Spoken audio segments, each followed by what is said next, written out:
Hey everyone, how you doing today? Wisdom Wednesday, and I'm here to talk about the deprivation diet.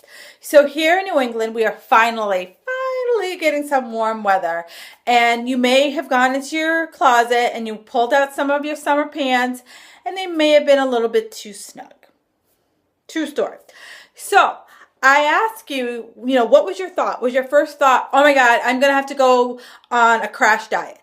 I'm going to go to the gym. I'm going to do 500 hours of cardio, and I'm just going to live off of rice cakes, Tic Tacs, and Diet Coke.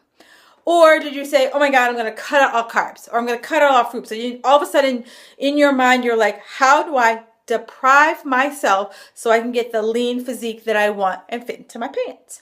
So one of the challenges that we always have as a fitness professional, and whoever started this rumor, I want to lock him in a closet until he learns his lesson.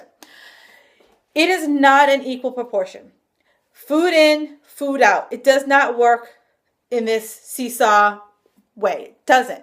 I wish it did. My life would be so much easier. Your life would be so much easier. So it's not calories in, calories out. We need to focus on the types of food that we put into our body. Now, here's where your eye roll comes. I know, I need to have whole foods, all that good stuff, but I don't remove food groups. When I remove food groups, that's when I lose my shit. That's when all of a sudden if I decide I'm not going to have fruit, someone walking through the store eating an apple, I'm going to cut her because I want that apple. So I want you to think about what foods that you have in your current nutrition today that are not serving you. In order to do that, it goes back to a food journal. So old school, write it on a piece of paper. Write down all the things you put in your mouth. Then take a look. Are there any things that aren't serving you? Are you having extra treats? Are you having extra nibbles? What do your portion size looks like? So instead of going on this, cutting out all carbs, cutting out whatever it is, and going in that deprivation, what are the extra nibbles that you're having that actually add up over the course of a week? So I want you to think about that and pick one meal that you're going to make your ideal meal, and you're going to focus on that meal always being your ideal meal. Did you notice didn't say perfect? I said ideal. So focus on that one meal. Go through 3 days. Write down what you've eaten. Take a look. Are there any extra nibbles that you have in that meal?